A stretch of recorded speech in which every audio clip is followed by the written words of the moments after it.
I'd like to call this meeting to order. Today is Monday, October 20th, 2014. We're meeting for the regular meeting of the Elmhurst City Council. I would ask that you all rise and join me in the Pledge of Allegiance. It's 8 and 6. I pledge allegiance to the flag of the United States of America and to the republic for which it stands, one nation, under God, indivisible, with liberty and justice for all.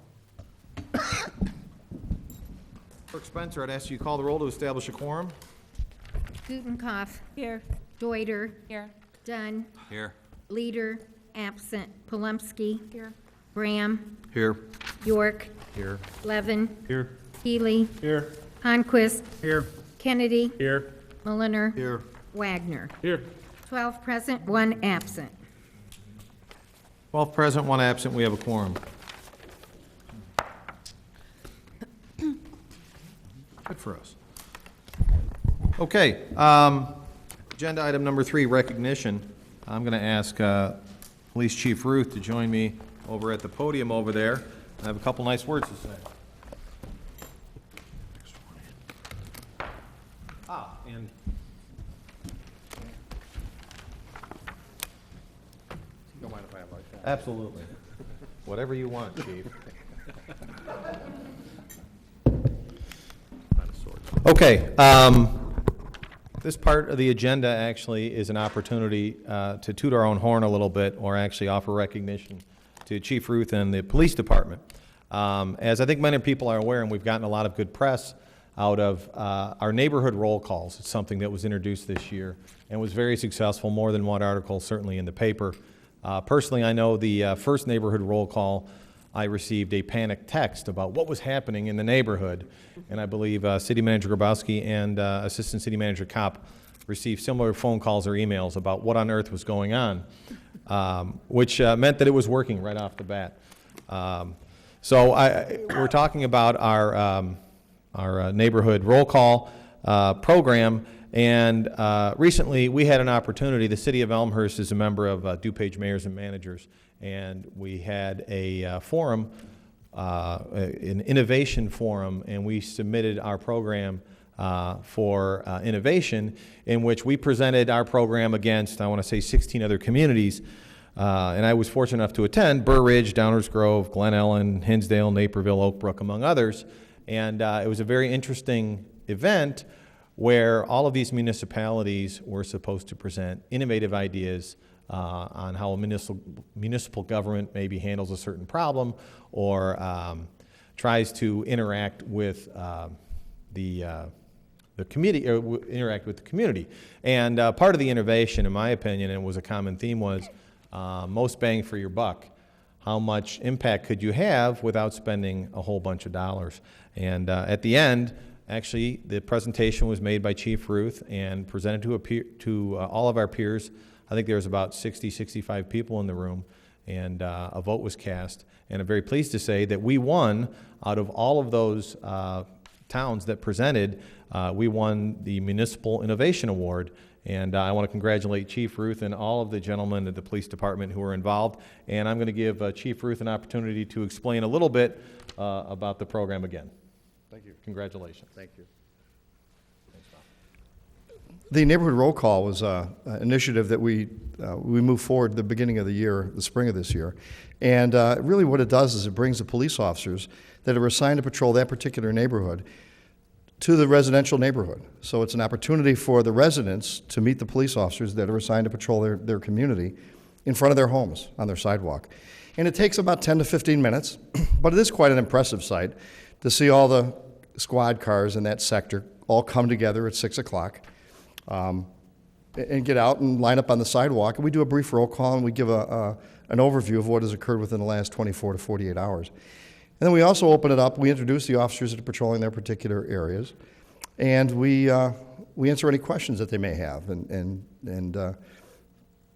crime prevention, community safety tips, and things of that nature.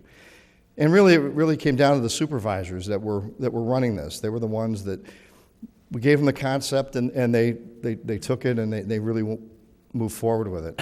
Our officers clearly, I mean, they had to step outside of their comfort zone, because it's not something that we're used to doing, is to interact with the public in a non-enforcement mode is a different different perspective for many of our officers. But it was very well received, and it was great for us. And the feedback that we got both between the community and the police officers themselves was very, very good. So Commander Tannehill was the first supervisor that was tasked with this responsibility, and he did quite well with it, along with Commander Burrows, Sergeant Kolpeck, and Sergeant Wright. So they did a great job, and Officer Westering was one of the officers that participated in this. So we're very pleased. We're going to be rolling it out again next year when the weather gets nicer, and we ran out of daylight, so that was kind of what hit us. So other communities are looking at us that have set the pace for this. So other communities will be rolling out similar programs probably the summer of next year.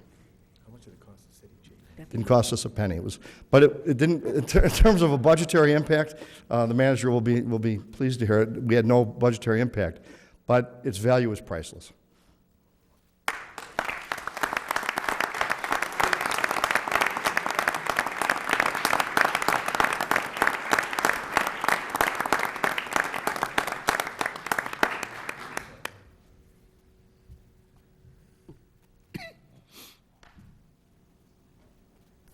Good, Dan? All right, thanks again, gentlemen. All right, thank you. Oh. Like an Oscar. Just an honor to be nominated. Very nice. I'm gonna knock that over.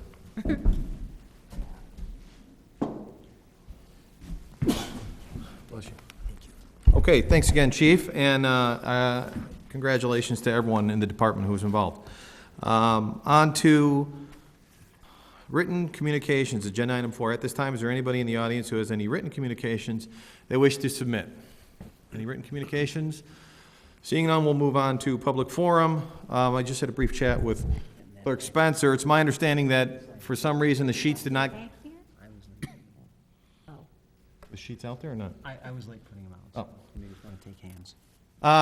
Not sure if the sheets got out there, but regardless of whether they did, I think we can handle this with raise of the hand, and I see Ms. Brenner might want to help us out. One person, 2 people, got it. All right, so I can handle it. We have 2 people who have signed up for public forum. This is an opportunity when anybody in the audience, should they so choose, can address the city council on any item. We ask that you keep your comments to 3 minutes out of respect for the work we have to do here, but also out of respect for the other folks who may wish to speak. That having been said, if you do run over your 3 minutes, I will give you a gentle reminder and ask you to wrap it up. I will get to that in just a minute. And we have 2 people signed up, and we'll start with Mr. Pagash. Mr. Pagash, if you'd like to approach the microphone. As I've mentioned in the past, before you start, Mr. Pagash, we used to ask folks to put down their address. That is optional. As I suggested, when we made that optional, if it's a regional issue or an issue you'd like us to check out, I find it beneficial to know the address, but certainly optional. Mr. Pagash, you have the floor. Oh, yes, Claude Pogart, 566 West Gladys. I got a flyer today. Leonard is leaving the town. And it gave me some thought about what's happened in the last year. We lost Plaza, we lost a donut shop, lost a candy shop, lost a hobby shop. Almost lost a toy store. It's amazing to me, every budget period, this council comes up with people that are supposed to be out there seeing how businesses are doing and bringing businesses into this town, but it seems the money has been wasted.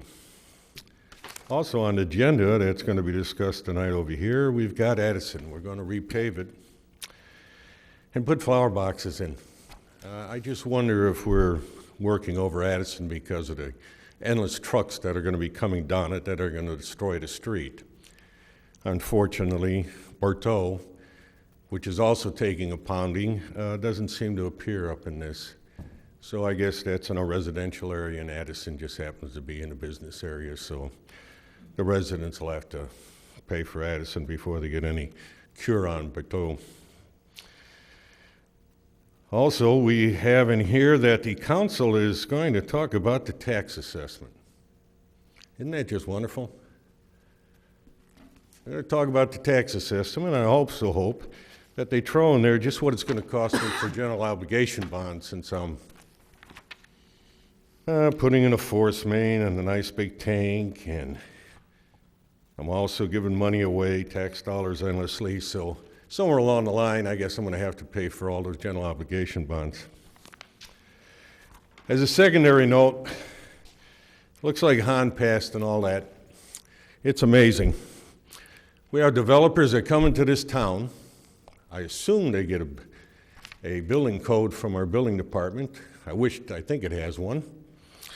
But every time they come before a committee, the building code of Elmhurst is Neapolitan.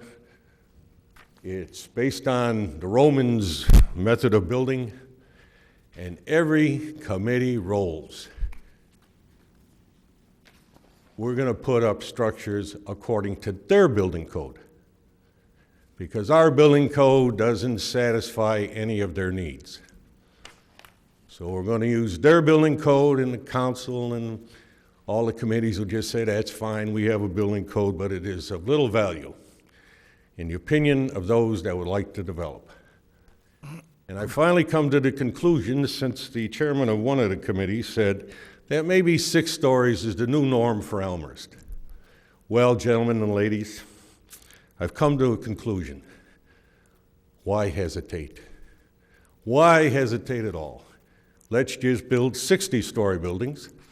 Therefore, they will have a view of the lake. And we won't have to worry about the developers. They'll be totally satisfied because you don't have a building code to cover 60-story buildings. Mr. Pagash, you're at your 3 minutes. I'd ask you to wrap it up, please. So I am most grateful to all the committees that just bend over every time a developer comes into this town, because they have the building code, and the building code of Elmhurst isn't worth 10 cents. Next on the list, Ms. Brenner.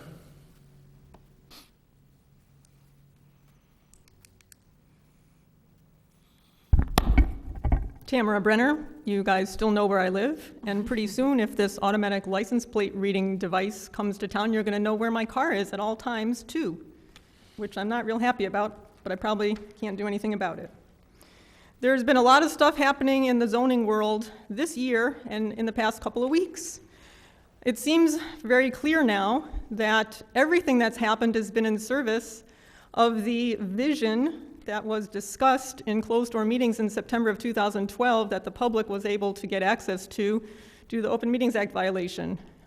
I am fairly convinced that those type of discussions have occurred on multiple occasions between who knows who behind the scenes, and everything is now in place to implement that vision, which is 6 stories throughout the downtown. Who needs setbacks? Who needs any of that? As long as the city is involved in the applications, the Zoning Commission has made an art form out of not deliberating during so-called deliberation sessions. I attended the Han deliberation a week and a half ago. They basically said we're not going to be rehashing, quote, rehashing any of the information we have. New information was brought to them by, at least by me and by other people too, perhaps. Same thing was done for the Addison deliberation. There was new information that they never deliberated on or discussed. And still they approved it because the city has already said this is what they want. They even went through the charade of asking if this was pre-approved by the city or not so they could convince themselves that they're doing the right thing. But it only has the surface veneer of being the right thing. In substance, it is not. Now the 6-story parking garage was obviously the wedge to break this whole thing open. Once that's in place, everything else follows. Now we have precedent. Whether you said it was going to be precedent or not, obviously it is. In the DPZ committee now, we've got 2 things that were discussed last week. One of them is text amendments to change the zoning code to allow 65 feet without variation, or without conditional use, setbacks without variation, density changes without variation. These things are not They're not supported by your downtown plan or your comprehensive plan. Those are the community documents you're supposed to be following. You're not listening to the community. You haven't listened to them about whether this is a change they want or not. You guys are convinced it needs to happen, and now that we've got the crown jewel of Elmhurst set to be built, the parking garage, why shouldn't it happen? You've also got talking openly now about an RFP to build on the site of the surface parking lot on the west side of Addison. This was discussed back in September 2012, but it's never been discussed openly until the DPZ committee last week. And the RFP's been worked on for a while now. It's had at least one revision, and I see that the committee people are quite familiar with what's contained in there. Now, if you're going to loosen the zoning code, you said that the reason that we don't have developers coming to town is because the zoning code restrictions are too tight, and you're set to loosen those. Because when you send these zoning code text amendments to the zoning commission, they are going to rubber stamp them, that is for sure. Why would developers have a problem coming to town then? They should be beating down the doors once you put these text amendments into place. Why do we have to put RFPs up if we're going to be loosening zoning restrictions? People should be running to develop things here in Elmhurst. The right way to do this would have been, and I've been told by the chair of DPZ that it would take way too long, so we couldn't, is to revisit the comprehensive plan starting with the public hearing without preconceived conclusions or preset conclusions by this council. It's not going to happen that way, so I think the law of unintended consequences is going to come into play down the road as these changes come into place, many of them happening very quickly now, and I hope we're going to like what we see, but I'm not sure that the community's bought into it yet. Okay, I believe that's it for anyone who is formally signed in. At this time, is there anybody who did not have an opportunity to sign up on our sign-up sheet to speak at public forum who wishes to address the council? Can I see your show of hands, just so I can get an idea? I see one. Is there anybody else who wishes to address the council? Okay, ma'am. Please approach the microphone and state your name for the record.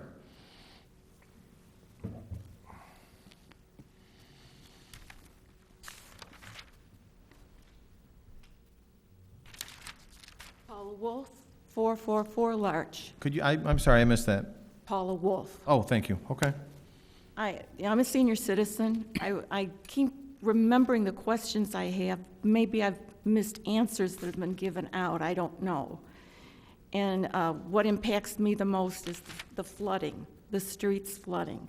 I don't understand, why are we going to repave streets, dig things up, when we're not fixing the sewer system? Because if we're going to fix the sewer system, don't we have to break them up anyway? It's beyond me. And I know, city funds need to go certain places, our police, our fire, our schools. But I believe it was at the Park District meeting, maybe I said something about, I have grandchildren in the schools, and I want them to get the excellent education Elmhurst is known for. They need to be in safe buildings. Yet nobody is thinking about the homes they go home to. Maybe the schools don't have mold, but what is preventing our homes from having mold when we're taking on water? And I don't think I've heard that there's a timeline to be fixing this flooding. I live on Larch. It's down the road. I don't know how far down the road. I have a building on Willow. I think that might be a little closer to getting some help. But there are no dates out there of seeing any relief. And I don't know if anybody can answer me why nobody cares about the homes these children come home to, the safety of having our homes clear of mold, and that you don't have to move out of one level just because it took on water. So I don't know, maybe I missed the answers, but it seems like I always have the same questions every week. Thank you. Okay. Anyone else before I close public forum who wishes to speak? Seeing none, we'll move on to, that concludes our public forum for the evening. Seeing none, we will move on to agenda item 6, announcements. Any announcements from the dais? Clerk Spencer. Thank you, Mr. Mayor. I just wanted to announce that today was the first day of the start of early voting, which will continue here at this Elmhurst location until November 1, and early voting will be right here at City Hall Council Chambers, Monday through Friday, 8:30 to 7:30 p.m., and on Saturday, 9 a.m. to 5 p.m. If you have any questions regarding voter registration, your polling on Election Day, whatever, please contact the Election Commission, 630-407-5600. And one last reminder, for the consolidated election that will be held on April 7th, 2015, packets are in the administration office, second floor, City Hall. It's not too late to pick one up. Thank you. Okay, any other announcements? Alderman Gutenkopf. Thank you, Mr. Mayor. On November 13th, Marty Deuter and I will be hosting a First Ward Town Hall meeting at the Elmhurst Public Library in the large meeting room starting at 7 p.m. It's not a library-sanctioned event. We're just using the library meeting room. Okay, any other announcements? Alderman Levin. Thank you, Mayor. It is the season of ward meetings. Alderman Chris Healy and I will be holding the 5th Ward meeting this Wednesday at 7:30 at the Knights of Columbus Hall, serving light refreshments, which means water. And we invite Free water? bottled water, Oh, yes, of course. So we invite all 5th Ward residents to be there. Okay, great. Any other announcements? That wraps it up for announcements. We will now move on to consent agenda. At this time, is there any items anybody wishes to remove from the consent agenda for further discussion, comment, or a no vote? Alderman Gutenkopf? 8.3. Sorry, could you say that again? Sorry, not 8. Hang on. What? Never mind. I lost it. Never mind. Alderman Wagner? Mr. Mayor, we're going to pull item 7.16 back to committee. Okay, Alderman Bram? Excuse me, item 7.6 and 7.24. Item 7.6, 7.24. Okay, Alderman Gutenkopf, did you have? No, never Okay. mind. All right, anyone else? Alderman Dunn? 7.9. 7.9. Okay, anyone else have anything they wish to have removed? Okay. City Manager Grabowski, check me on this while I say it. Okay, I will now ask for an approval of the consent agenda. Ask for a motion to approve the consent agenda minus item 7.6, 7.9, 7.16, and 7.24.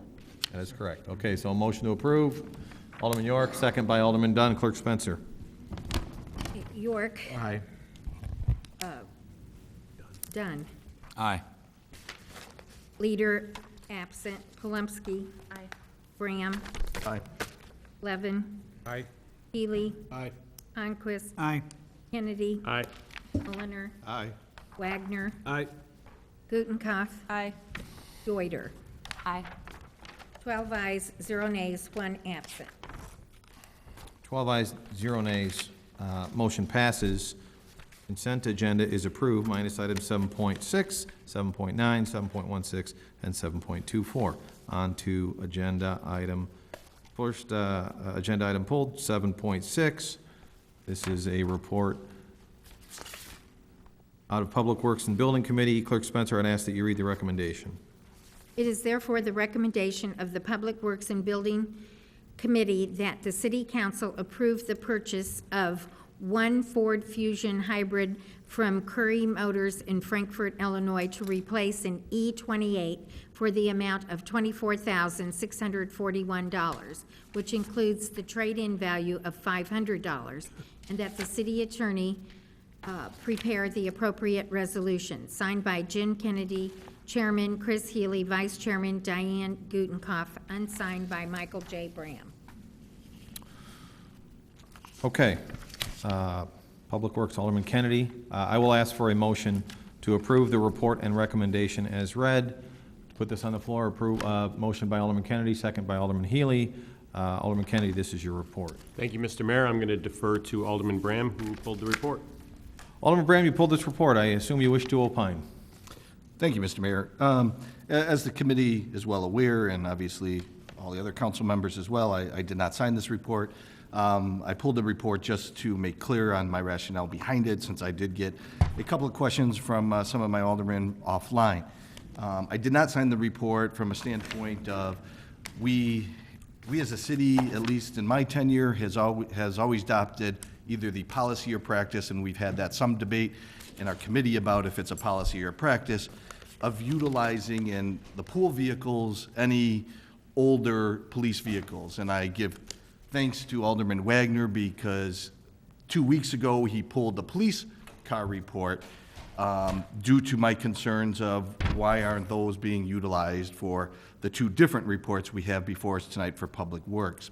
I signed the other report due to the fact that I was convinced by city staff that it was an emergency, that there is no police vehicles, and that was a determination after further discussion in the Public Affairs and Safety Committee, that there is no possible way that the two others in the other report could have been continued in a safe manner. Therefore, we needed to make sure we move forward with purchasing new vehicles.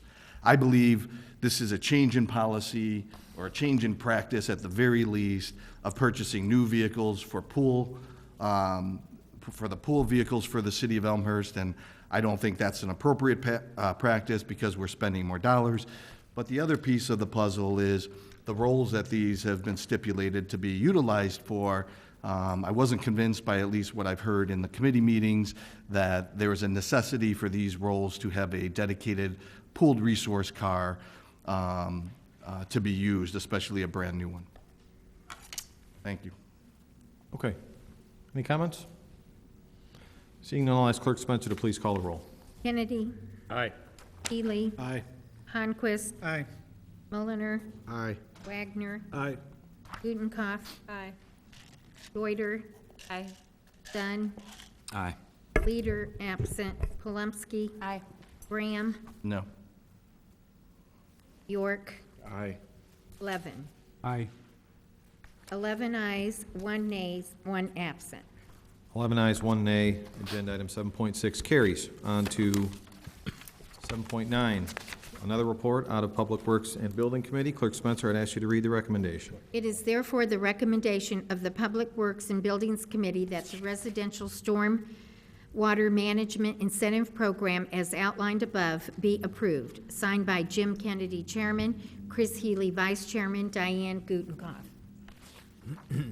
Okay, to put this before the council, I will ask for a motion to approve the report and recommendation as read. Motion by Alderman Kennedy, second by Alderman Healy. Alderman Kennedy, another report from your committee. Thank you, Mr. Mayor. Again, I'll defer to Alderman Dunn, who had the question. Alderman Dunn, you pulled this? Yes, I did. Thanks, Mr. Mayor. Just a few details that I was hoping to get clarification on. This is a continuance of the building of policies to move the residential properties towards best management practices. I believe the incentive is generally 50-50 split. I didn't really see that spelled out in the report, so I'm assuming that that is in the intent. 100% city, then, is it what I'm getting at? Is that your only question, Alderman? No, I have another one. Go ahead and get through your second, and we'll let... The second question is, since this is incentivized at 110%, if a current homeowner has a idea of doing some improvement to their property, would it perhaps be more financially advantageous for them to go ahead and do their storage project, get a higher incentive, and then defer their construction on their property till later, where they would have had to have done that later, so they could have, if an existing homeowner is deciding to increase the storage on their property and gets a 110% incentive from the city, do we see an issue that potentially the homeowners might do that first and then few months later, actually do their project. Was that discussed at all? Okay, so I agree there's a lot here, Alderman Dunn. I actually sat in on a bunch of these meetings, and it's very complicated. But Alderman Kennedy, do you wish to fill in the rest of us? Really stuff that's not misstated in the report is just missing because there's so much information. But do you want to discuss the cost share program and then also give an explanation of the 110% and how it applies? Sure thing, Mr. Mayor. Just to give you, make you aware, this policy has already been approved, and we made a modification. What we were talking about here from this modification was the allowance for individuals of existing homes to take their downspouts and go through a process if they wanted to splash them to grade, and to have the city involved in that so there wasn't a detriment to neighboring homes should they desire to do that. So certainly, if you want to go over some of where the logic came from that we already agreed to for these other items, in short, it was trying to incentivize people to do something that was going to create a significant improvement from a residential stormwater standpoint. And so we spent a lot of time as the committee identifying what those thresholds were, knowing that we wanted to get people to take an active role, and that's where these numbers came from. So as it relates to the 50-50 share, right, that is in here, even though it might not be written, along with the maximum contribution, correct? Exactly. And then the 110% is really an incentive to go above and beyond if they're going to put something in while they have their backhoe out and they're digging a hole for something that's required, providing them an extra incentive to store more water on site.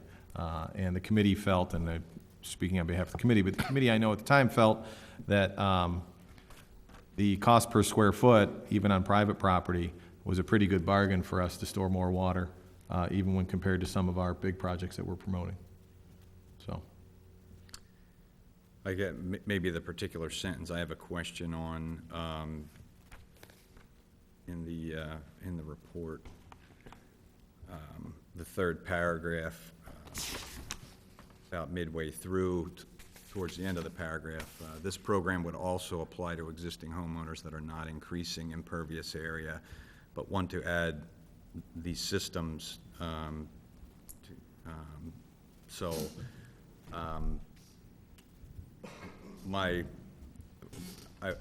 was concerned that if you're an existing homeowner with a project plan, you could go ahead and propose this to get the incentive, and then in the future you would not have as much cost to incur. I think I see what you're saying, Alderman Dunn. I think in that case, so your question is, could someone skirt around the system by applying for 110% storage first, and then when they put something on, if they wanted to put, and I think a strict interpretation would be, I think a calculation is done not based on what your existing, a calculation is done on what your existing property holds. In this case, if you follow the timeline, you'd be increasing the runoff. So you wouldn't really get around it. You'd still have to mitigate. Let's say you're putting on a patio, you'd have to mitigate for that patio regardless of what, if you did one of these rain gardens first, let's say. That'd be my strict interpretation of what we have in place. Okay. Alderman Healy? Thank you. A little clarification. So as Alderman Kennedy mentioned, this is an existing policy. We've passed this, discussed it a few times. The only change we made to it, or the reason we had to incorporate a couple changes, was to include downspouts. We wanted to give an incentive for existing homes with downspouts to disconnect. And by putting as part of this report as this program, it involves a city engineer so that they go out and make sure that if they disconnect the downspouts, that they don't unintentionally or intentionally shuttle the water to a neighbor's house, to their own property to create a problem. So that's really the only change here. As for the specific question about, doing something now and then using it to their advantage later on if they were to do a remodel, for example. When this policy was originally discussed or passed, we talked about when we give money to increase capacity, city staff is noting for each individual property what was done. so that, in effect, that becomes common good, and if that same person were to come up and say, all right, now I want to add on, and with the storage that I added a year ago, that now counts so I can add it to my house, that's not how it works. That if they add impervious surface going beyond the limit, which I believe is 60%, that storage that we've already paid for, that's there. If they're going to go above and beyond the 60% impervious, they would have to add incremental storage, so they couldn't job the system and use the incentive now to create storage and then double back and say, look, I got the storage, now I can go beyond 60%. City files are noted, and if you recall from the conversation, when they go to sell the home, if something they got money for has been disconnected, filled in, bulldozed over, whatever, we then have the ability to go back and say, okay, well, now you owe us, because where's that the capacity that we help pay for? So, it's a pretty good policy. I guess if somebody tried really, really, really hard to job the system, as with any policy, there's a way to do it. But with that specific example or any other like-minded example, I think the policy and what staff is doing to track what we are doing, I feel pretty good, and I think the committee would agree that we've taken some of those loopholes away. And I'll also just add, as we heard at our last Public Works meeting, that we actually have several projects underway of people who have signed up for this policy to add capacity. Staff was very happy, the committee was very happy to hear it, and when we asked, well, where are these projects, they're all kind of all over the city, they're not clustered in any one place.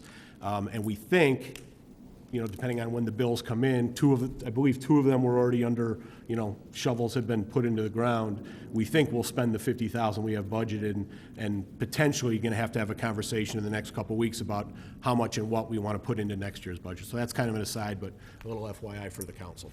Thank you. Okay. Any other comments as it relates to agenda item 7.9? Alderman Bram. Thank you. Since Alderman Dunn pulled this, I just want to, once again, I was unsigned on this report. I'm just staying consistent because when we did first pass this policy, I was unsigned at that point in time. So since it's going under revision, my concern back then is the same as now, was the 110% reimbursement, totally paying, if not paying more. That has not changed, as Alderman Healy and Alderman Kennedy has stated. That's currently policy. The only thing that really has changed is the waive of the permit fee that is stated when you disconnect your downspouts. But I just wanted to make sure it's clear, because I believe, Mr. Mayor, yourself and Alderman Dunn has mentioned about 50-50. 50-50 is not a part of this program here. It's 110%.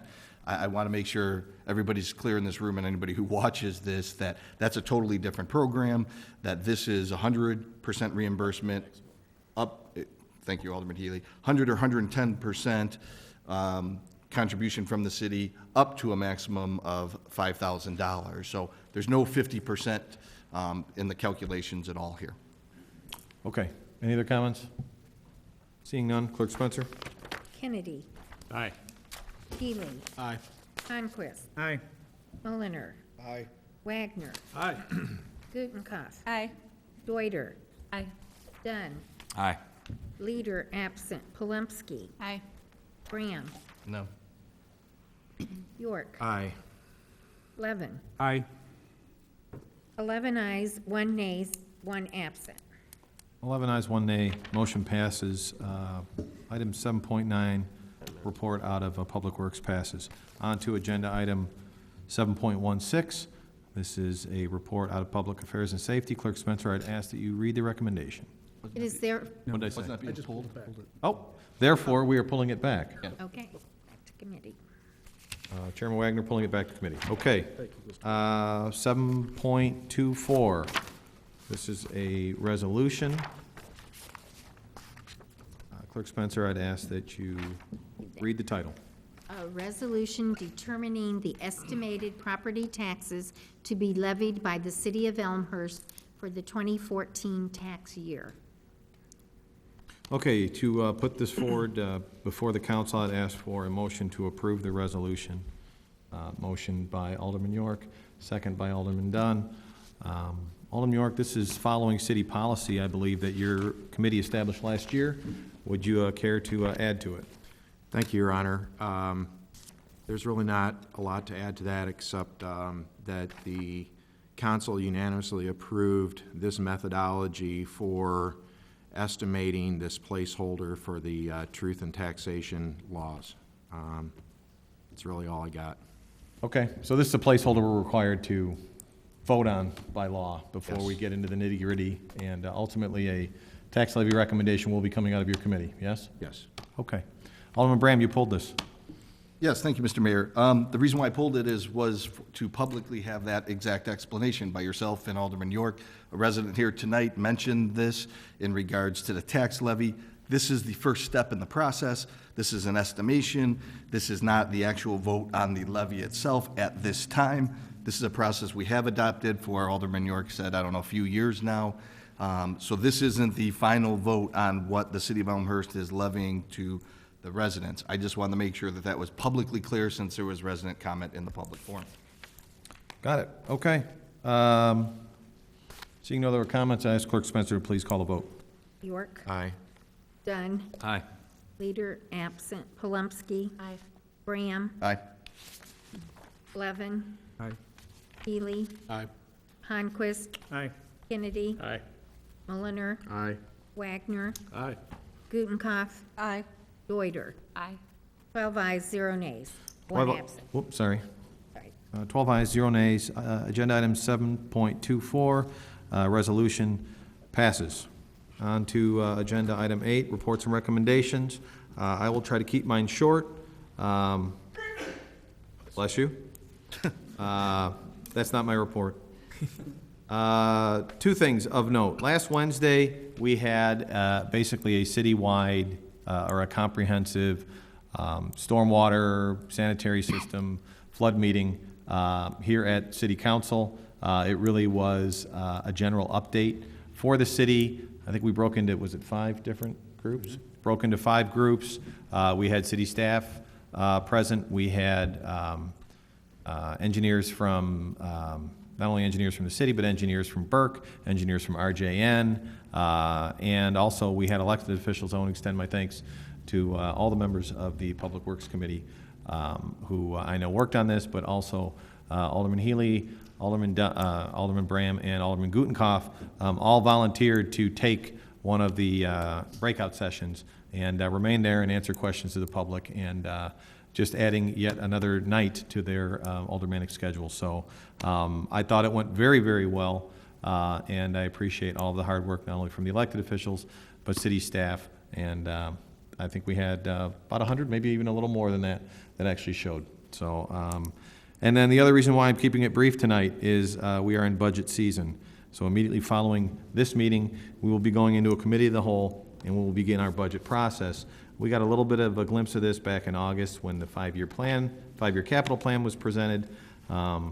We have a budget schedule that I'm not sure if it's going to change. I know there were some asterisks on here, but that run between now all the way through December, mid-December, that ultimately result in a tax levy vote. So that's coming, and that's why I'm keeping it short. City Manager Grabowski. In the interest of keeping it short, I would just move to 8.3. 8.3, okay. License plate reading camera technology update from City Manager Grabowski. Yes, thank you. Recently, I introduced the concept of an automated license plate reader technology here at City Council and suggested that we ask the Public Affairs and Safety Committee to review that. One of the reasons is this can be used as a tool for enhanced public safety in light of the updates that Chief Ruth has been giving us with home burglaries. We both felt that this was an appropriate time to introduce this. Obviously, the safety and protection of Elmhurst residents is a primary function of our municipal government, and we need to consistently look at new technology and trends to provide that best service. With those advances in technology, police department has been using an investigative database which includes various license plate readers located throughout the state, just so everyone knows. Every day that we're on the tollway, we go through license plate readers. A number of communities that surround us use license plate reading technology. The Elmhurst Police have certainly found this data to be helpful during investigations when they maybe have a partial license plate, a vehicle description relating to a significant crime or criminal activity. The police department has the opportunity to test a fixed location license plate reading camera in Elmhurst. And this would be used and evaluated to determine if it's a useful tool to better protect our community and identify suspects in criminal activities which have occurred or are occurring. Point of order, Mr. Mayor. I just want to ask the city attorney if this is appropriate commentary at this time. Since this subject matter is actually being discussed in committee, is it appropriate for the city manager to be providing additional information, a point of view when this is a topic in committee? You can address the point of order to me, Alderman Bram. Okay. Before I defer to the city attorney. Sure. And it's an update, and I don't believe a decision is going to be made tonight. But I would. I don't think there's anything in the rules that would preclude the manager from giving this update. Okay. Thank you. City Manager Grabowski, please continue. Thank you, thank you. As I said, this would be a fixed location, but it would be movable if police department chooses to do that. And criteria to pick a location would be, could be proximity to highways or following current crime trends of neighborhoods. And depending on the direction of travel, the Elmhurst Police could be alerted by electronic message if a wanted vehicle or dangerous person with warrants has driven past the camera or is roaming in the community. And would also alert detectives if a suspect of a specific crime, such as a burglary or robbery, has entered the city and driven past the license plate reader. Again, let me stress that the police department will only be alerted to those license plates which are determined to be under warrant or wanted in a specific crime and keyed in on some sort of hot list, meaning that they're wanted on a database, and that is the only time that the police department would get that information. So to dispel any thoughts that we would see a list of every license plate that comes past the camera and be able to tell where anybody is at any location is not accurate. So the information obtained through this database is limited to the license plates, dates, and times when they pass the camera. The information would be held for 6 to 8 months by the database company, not by the city, but by the database company in the event that our investigators wanted to review past trends. After that, the information would be deleted from the system. That would be after the 6 to 8 months. There's no expected cost for this test of the license plate reader. We're able to work with some technology companies to get the camera, and we already subscribe to the database. However, if we do determine that the camera works and we wanted to move forward on a permanent basis, that cost is approximately $5,000 per camera and additional software licensing of $500. Both Chief Ruth and I would recommend that we test the license plate reader to evaluate the effectiveness and determine if it's a useful tool to better protect our community. We did discuss this at the Public Affairs and Safety Committee last week. We answered some questions, and they agreed with our recommendation. After a 180-day test trial, so 6 months, the technology be reviewed back at the Public Safety Committee to determine if that's a permanent use for us. As I introduced it, certainly time is of the essence for us to be able to use better technology to help the police officers with the incidents of home burglaries that we've recently been experiencing. And I would ask if there's any questions that we would go ahead and address those. Alderman Levin. Thank you, Mayor. City Manager, one of the things you didn't mention, which I assume would be a potential use, is that if there were burglaries and at a known time and date, that the database could be accessed to see if a burglar were on a certain street and there was a camera in the area, you'd be able to look at, the investigators could look at the data to see what cars have gone by, or I'm not sure why we're collecting 6 months of data if you can't go back and look at it. Well, again, it would be the hot list of plates that are wanted in that database, and we could go back and look at trends to see if those license plates were in different areas at any time. So we would have to determine some type of lead on a license plate to be able to do that. So, sorry. Go ahead. No, Alderman Levin, you had a follow-up? So if you had burglaries in 2 different areas, you could review the license plates that might have been in those 2 different areas if you had different cameras. Is that how you would look at trends? Yes, the police chief is assuring me that we could do that. Alderman Mulliner. As everybody knows, I'm very concerned about cameras being used as revenue generators. And there's a tendency that cameras are used as revenue generators. Red light cameras, in my mind, are revenue generators. This type of a camera, I would be willing to do a test, and I'd willing to, as long as the public safety group is going to review it, I would be very cautious about those warrants in my mind, though, because I don't want us chasing people because they don't have insurance, which the city of Chicago does right now. I don't want us chasing the people because the city of Chicago has a warrant out because somebody didn't pay their parking tickets. I want us to be looking at things that directly affect the city of Elmhurst, and are things that are going to have an impact as far as keeping the city of Elmhurst safe. If we're putting this camera in and our goal is to be chasing warrants because I didn't pay my insurance bill or somebody else didn't pay a parking ticket in Chicago, that's not my intent. If we are at the point where the police department becomes a revenue generator and these devices are used for that purpose, I am totally and completely opposed to it, but I'm in support of doing it as a trial to see how it works. Alderman Gutenkopf.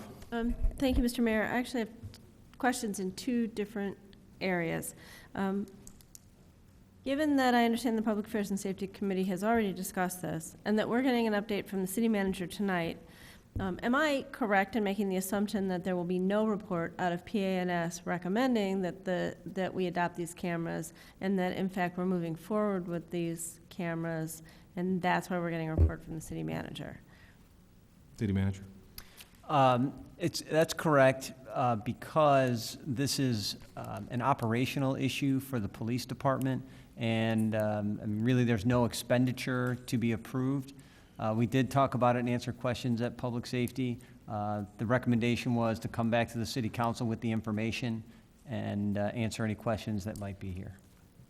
Okay, and so since this is coming through as an operational issue, I have a question to clarify something that the city manager said that seems in contradiction to the question that Alderman Levin posed. The city manager seemed to indicate that the only license plates that will be flagged are numbers that are already known to the system to be associated with cars that have some sort of legal problem. Yet, what I thought I understood the basis of Alderman Levin's question to be was that there will be this database of license plates that have gone past the camera so that we could then go search the database looking for some sort of pattern to identify burglars who may have been operating in a neighborhood, which in fact is the case. You want to? 1 second. Yeah, with the council's indulgence, City Manager Grabowski is asking for a suspension of the rules, so Chief Ruth can address that question directly. Is everyone okay with that? Yeah. I'm seeing nods. You want to summarize the question, or Chief, do you have any questions about what the question is? I think I understand her question. It does two things. Number one, it holds at the license plate, so you can go back and you can query it at a later time. For example, if we had a burglary that occurred at Tuesday between 2 and 3 o'clock, and one occurred on Thursday between 9 and 10, we could query those and say, did one license plate go through those two camera readers, if there were two, at that particular time? So that's one area that it has. The second is that as the license plate reader reads the license plates, it runs it through the hot sheet or the hot desk at a computer database that would identify perhaps vehicles or people that were wanted in connection with an Amber Alert, a child abduction, someone who's wanted for homicide, murder, armed robbery. Serious, what we call is the top felonious offenses. So it does both. It stores it, and it also queries it as it goes past the reader. So, as I understand it, it really does keep track of every single license plate that passes within its capture zone. And that's correct. It's every single license plate that goes past its capture zone, there's a phrase in here, its geofence, is captured and kept in a database for 6 to 8 months. So it's recording the movement of every car that goes past it, and that's held for 6 to 8 months in a database, not directly accessible by the city, but held somewhere.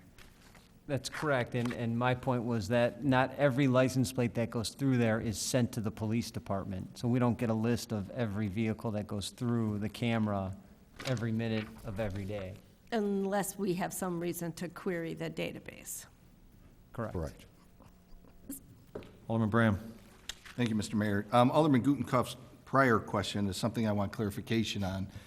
It was stated by the city manager when Alderman Gutenkopf asked, will a report be coming out of PANS over this topic? The response was, no, it's operational. My understanding was, no, a report's not coming out at this time because what is being discussed is a pilot program, but if it moves past the pilot stage, then, at least my understanding was, a report would be coming out of PANS.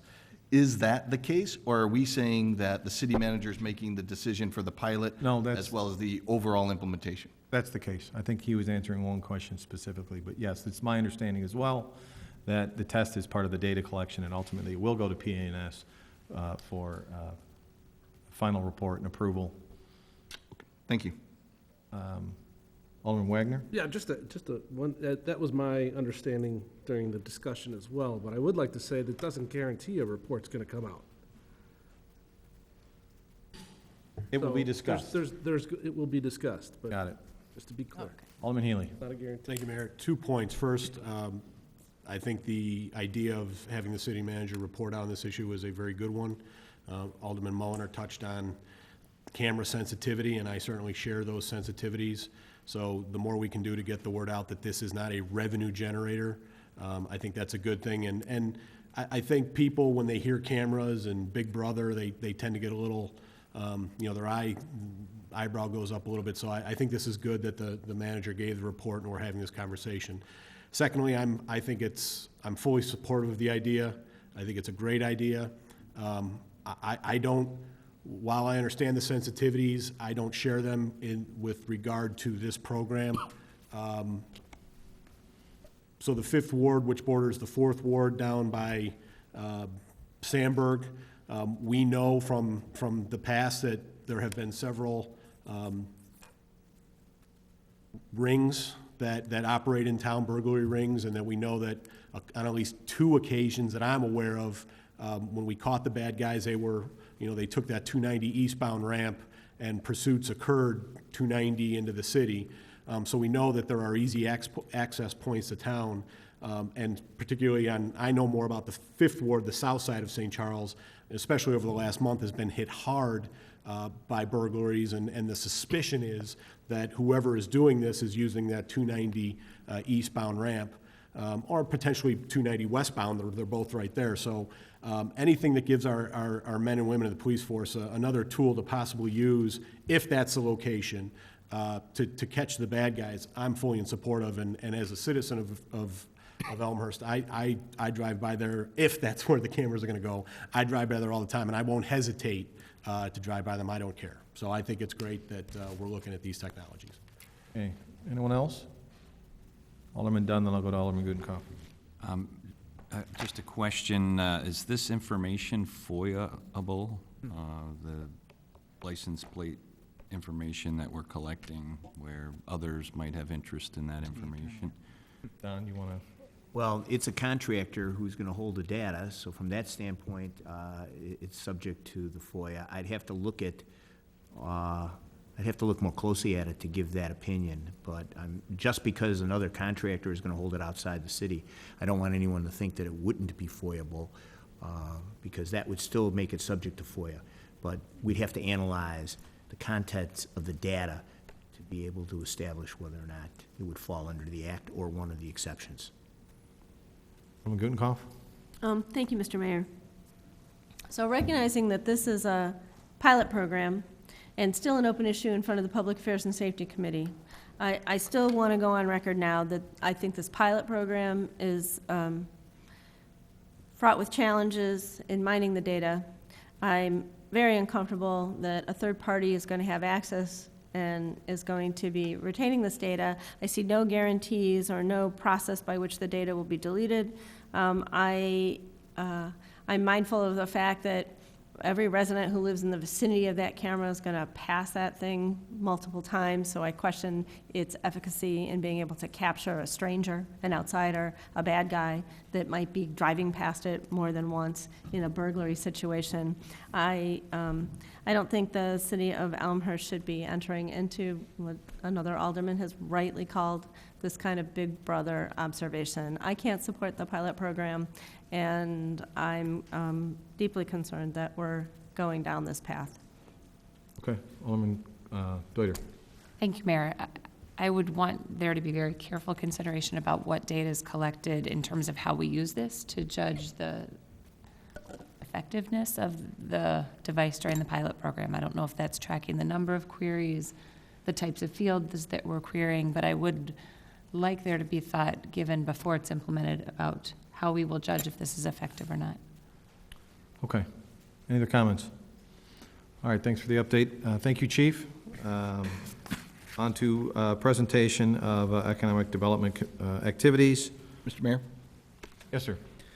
Okay, make a request for reports. If I can get a status update on the Paragon development, or otherwise known as formerly Waverton Hotel / soon to be hopefully LA Fitness and Starbucks. What? 1 second. Oh, sure. Yeah, I'm wondering if it, let's get through 8.1 to 8.4, and then I open it up for general questions on that, Alderman Okay. Bram. At this time, we have agenda item 8.4. We have a general economic update on development activities from Assistant City Manager Kopp, and I believe City Manager Kopp, we're going to have a couple folks present. Is that right? Correct. Can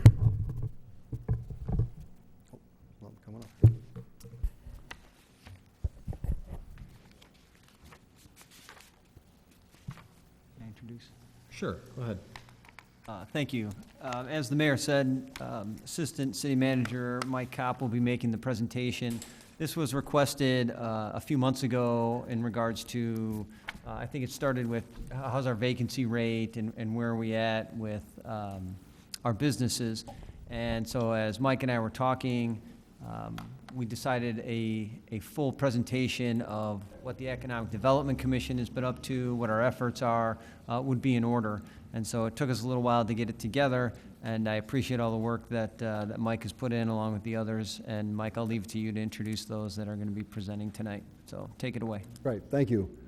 As City Manager said, we took a look at the different economic development activities that are going on in the city, and one thing we thought was appropriate to talk about was our Economic Development Commission.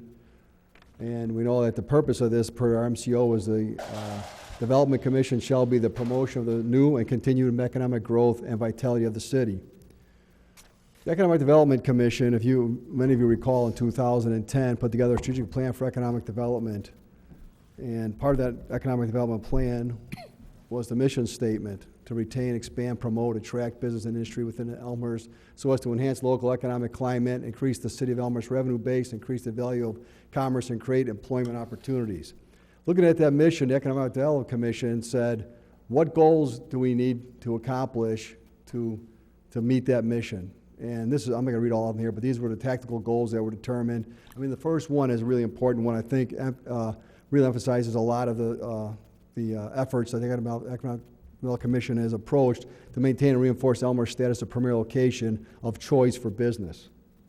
So based on these tactical goals, the Economic Development Commission put together 5 specific recommendations. Employ a broad-based business retention program, employ a comprehensive business recruitment program, enhance Economic Development Commission through expansion of membership and roles, establish site database and log for all commercial sites and implement developer response plan, and continue to pursue other opportunities to enhance the city's economic well-being.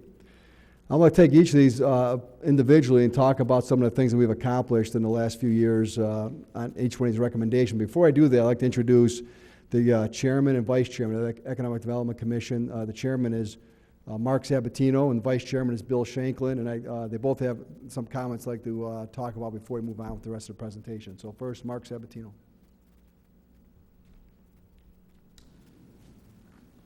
Thank you, Mike. Thank you, Mayor Morley and City Council members for your time this evening. Again, my name is Mark Sabatino. I've been a commissioner on the EDC since 2007, not a paid commissioner, and I've spent the past 3 years as the vice chair. First off, the commission is comprised of professionals hailing from the banking industry, commercial real estate, architectural interior design, academic, IT, healthcare, insurance, food service, and obviously small business owners, many of which are involved with the city beyond the EDC.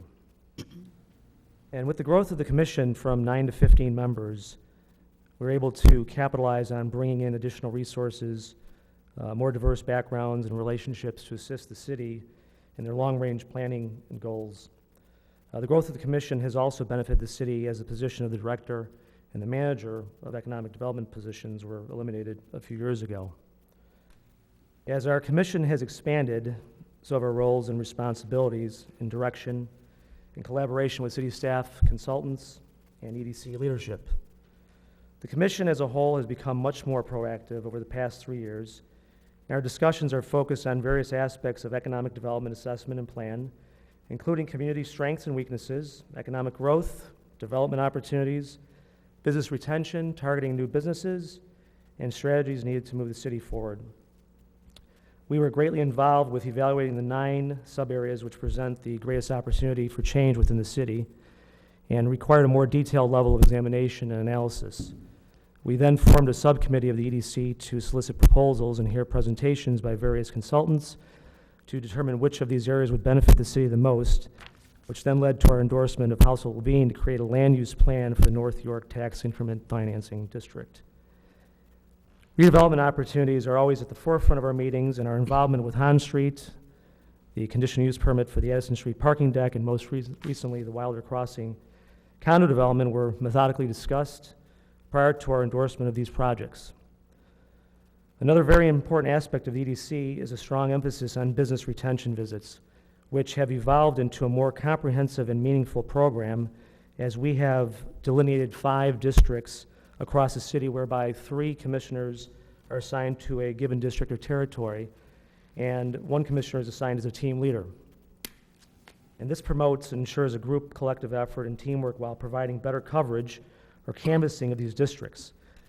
Essentially, the commissioners would own these business relationships and act as a conduit to city staff in reporting on the pulse of these respective businesses. The EDC will continue to make the support of its new and existing businesses its highest economic development priority. The goal of actively recruiting businesses that contribute to and positively impact our community is achieved by focusing on recruitment efforts on businesses that complement existing economic activities and support our local economy. Through city staff and consultants, the EDC will develop a systematic process to track and follow up on potential business leads. Continuing our broker relations and promotion and awareness program is paramount to the success of attracting new businesses and retaining existing. In closing, the EDC will continue to encourage and facilitate properly planned economic-based growth while acknowledging its obligation to maintain the integrity and strong heritage of the city. At this time, I'd like to turn it over to Bill Shanklin, the Vice Chair, who will speak a little bit more about our retention visits. Thank you. Good evening. Thanks for allowing us to make this presentation. Since 2010, our commission has made 461 retention visits, and it is a good way to establish lines of communication between the companies and our city, as well as learn by talking to the heads of the company, learn the different types of companies that we have out there, and it is a very robust environment as we are here in 2014. I'd like to talk to you about one, a visit that I made most recently. It's with Symblex, located at 199 West Diversey Avenue. That company operates out of 4 buildings in Elmhurst, 1 on Church and 2 on Carroll Lane. I met with Don Cunningham, the president of the company. Simplex was founded in 1986 by Daniel B. Hayertha with 3 other employees. Since then, the company has grown from a manufacturer of standard small diameter fasteners at a single facility to an expansive organization providing innovative fastening solutions and complex cold form specialty components. Do you know what a fastener is? You've got them all over your house. There could be screws. Well, I'll give you the definition. A fastener is a hardware device that mechanically joins or affixes 2 or more objects together. They can either be threaded or unthreaded. Does that give you some idea? Fastens things together. The company sells to the following industries: automotive, heavy truck, motorcycle, farm equipment, and home entertainment. The company occupies 4 buildings in Elmhurst with a total square footage of 200,000 square feet. There are currently 265 employees employed, 40 of which were hired in the last 12 months.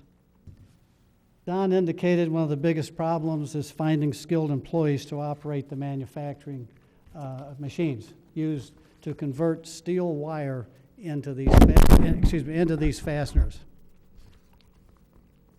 The recession hit the company hard. They had to lay off people, implement short work weeks, and reduce discretionary spending. However, they've weathered the storm and have returned to considerable growth. As indicated above, the company has an interesting industry base. However, a considerable amount of the business comes from General Motors and Chrysler. Last year, Simplex sales totaled $70 million. This year, the company is enjoying a 25% increase. Don feels they'll end the year with about an 18% increase. 2015 will see approximately 15% increase, and it will level off in 2016, 6 to 7% annual growth. For the most part, the company ships via common carrier. However, they do have company trucks that transport material between their coating plants. Some of these fasteners have to be coated depending on how they're going to be used. Here's the interesting part. Don indicated he's looking to expand the operation by finding another 100,000 square feet in Elmhurst. He is currently negotiating on that space. His plan calls for consolidating 2 of his operations into this building. He will continue to operate out of 2 other buildings. On Tuesday, February 4th, 2014, Simplex announced the company was purchased by Genhap, Company Limited of South Korea. Since the founder's death in 2007, Simplex has been owned by the Daniel P. Hayertha Charitable Trust. Apparently, there is a law limiting the ownership of a trust like this to 5 years. This is a tax-mandated regulation. Don indicated Simplex initiated discussions for this transaction. Don has personally known the owners of Genhap for a number of years and feels this would be a good fit for both companies. Genhap would have a North American presence and have access to the General Motors and Chrysler's market, adding to their Hyundai and Kia market. Genhap is a world-class supplier of similar products. The company was founded in 1978 and is 100% family-owned. Total revenue is approximately $500 million and employs 1,200 employees. 4 plants in South Korea, 2 in China, and they're expecting to expand 2 more in 2014. Don indicated the owners of Genhap are very forward-looking and are discussing how to expand the Simplex operation, leading to doubling the sales to $140 million over the next few years. And they want to be here in Elmhurst. Don indicated Elmhurst is a bit pricey, but a great location. He asked me to put him in touch with someone that had information about industrial revenue bonds or some other assistance that they could get from local or state governments, helping them to stay in our community.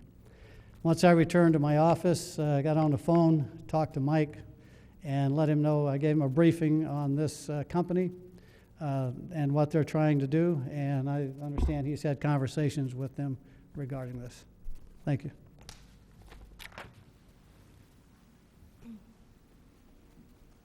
As you see, the retention visits do gather a lot of information, and this information is really good in helping us determine how to help Elmhurst move forward. In fact, Finance Director Gass and myself went to Simplex today and met with the president of the company to see how we can help them in any challenges they're having to expand and to stay in Elmhurst. So we think we'll be able to help them out, and they'll stay in Elmhurst and continue to grow their employee base, which is good for us and good for everyone in Elmhurst.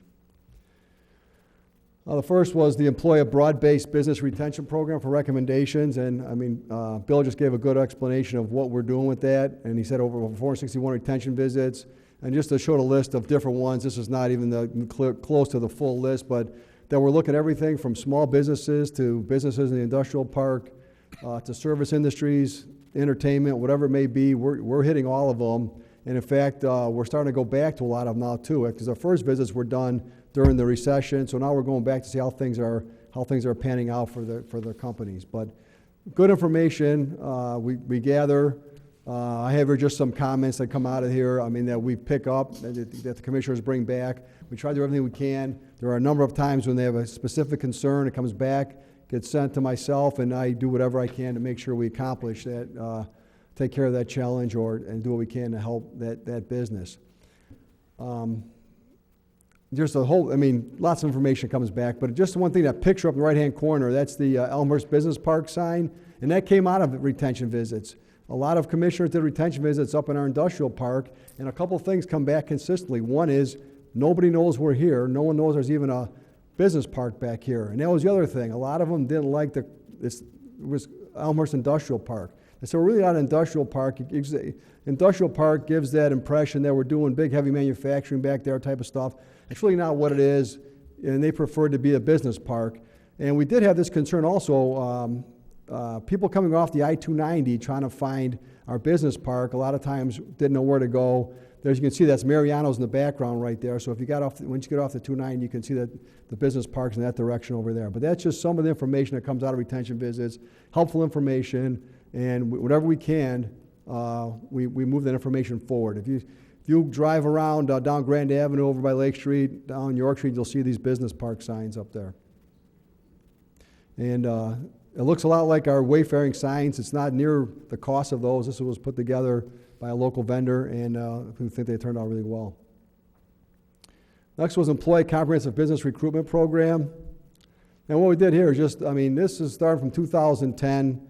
A lot of businesses, I mean, Elmhurst is a strong community, a lot of interest. Even when the United States was going through its worst economic times ever, Elmhurst continued to grow businesses. And we just, I mean, just got lists up here from the different areas, city center, so out on the west side of town, York and Villette area.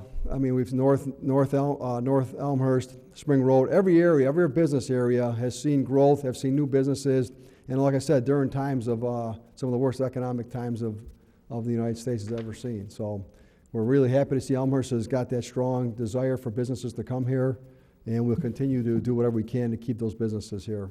And the one thing that we look about, we talk about business retention or business recruitment, and we look at it as a business attraction. Well, and what we talk about, the Economic Development Commission, even here in City Hall, is that the best way to attract a business is maybe not going over and knocking on a door and recruiting it, but having the best possible business-friendly, attractive environment for a business to come to. And one of the things we did do, and this is on our front page of our website, there's a link, that to open a business link.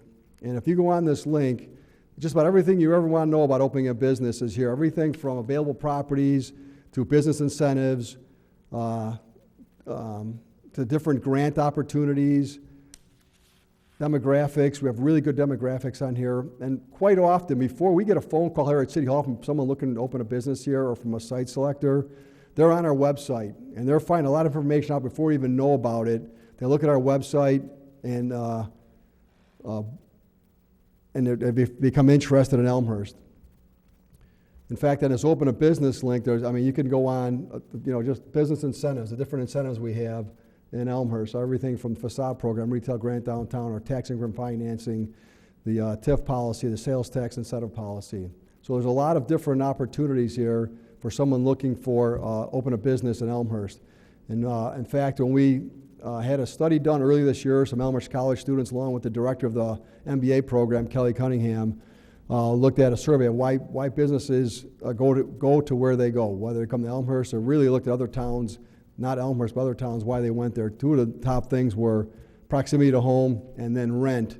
But as part of that analysis, Kelly Cunningham took a look at our website, and he rated us an A+ as compared to other municipalities. So the information on there, a lot of information, And just about anything that a business owner could ask could be answered on our website. So he has the highlights, it's got their contact information, it's got good demographics, it's got our incentive programs, and just things that when people are looking to open a business, those are things they're looking for. A lot of this came from, we have a lot of discussions with developers and said, hey, when you're looking for a site, if you're looking for a building, what's the top 3 or 4 questions you get asked? And we try to compile that information and put it on our website. Here's the information is there when they first get on there.